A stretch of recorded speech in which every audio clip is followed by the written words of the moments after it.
The story of Alexander Pichushkin. Alexander has a very gut-wrenching story. Let's find out. Have you ever heard about Alexander Pichushkin? If you're unfamiliar with that name, then you might have heard about the chessboard killer. In this video, we will explore the life, crimes, and capture of one of the most notorious serial killers in Russian history, the chessboard killer. So without further ado, let's dive right in. Early life. Pichushkin was born on April 9, 1974, in Mytishi, a suburb of Moscow. His father, a truck driver, was often away from home, leaving his mother to care for him. Pichushkin's mother was emotionally unstable and had a history of suicide attempts, which resulted in frequent hospitalizations. She also had a temper and would often lash out at her son. As a child, Pichushkin was described as being quiet and introverted. He struggled to make friends and was often bullied in school. He was especially sensitive about a birthmark on his forehead, which made him feel self-conscious and led to further isolation. Pichushkin found solace in his own company and developed a fascination with death. At the age of 18, Pichushkin joined the army, but he was discharged after 6 months due to a head injury. He returned home to live with his mother and began working at a supermarket. It was during this time that he committed his first murder, killing a classmate whom he had been arguing with by pushing him into a pit and leaving him to die. Pichushkin's early life was marked by emotional turmoil, bullying, and a fascination with death, which may have contributed to his later crimes. Murder spree. Pichushkin's method of operation was to lure his victims to secluded areas by offering them alcohol or drugs. He would then bludgeon them to death with a hammer, which he would often leave at the scene of the crime as a calling card. Pichushkin later claimed that he had planned to kill 64 people, the same number of squares on a chessboard. He kept a record of his murders in a notebook, in which he had marked off each square to represent a victim. However, he was only able to kill 49 people before he was caught.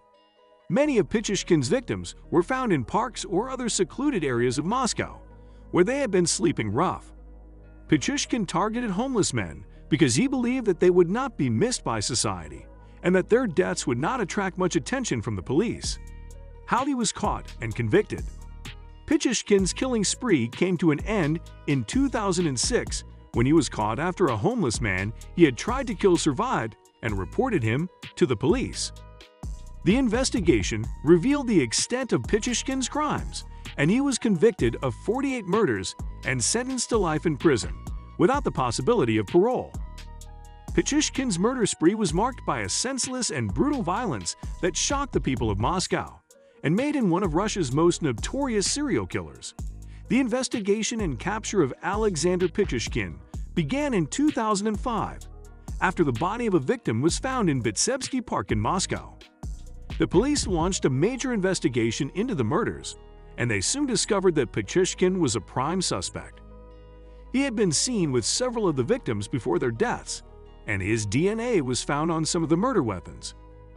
The police began to monitor Pichushkin's movements and tapped his phone. They also interviewed people who knew him, including his mother, who told them that he had a fascination with death and had talked about killing people.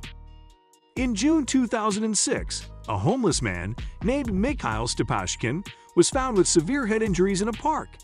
He had been attacked by Pichushkin, but had managed to escape and report him to the police. Pichushkin was arrested a few days later, and he confessed to the murders during his interrogation. He told the police that he had killed 49 people, a few short of his goal of 64. He also showed them his notebook, in which he had kept a record of his murders. Pichushkin's trial began in 2007 and lasted for several months. He was convicted of 48 murders and sentenced to life in prison, without the possibility of parole. The investigation and capture of Pichushkin brought an end to one of the most notorious killing sprees in Russian history and brought justice for the families of his victims. Psychological profile. Alexander Pichushkin's psychological profile has been the subject of much speculation and analysis by criminologists and psychologists. Based on his behavior and statements, Pichushkin is believed to have exhibited several classic traits of a psychopath, including a lack of empathy and remorse for his victims. He showed no remorse during his trial and even boasted about his crimes. stating that killing people was like a game for him. Anyway, this wraps up our video for today. What do you think about this? Let us know in the comments section down below. Make sure to like this video and subscribe to the channel while you're at it.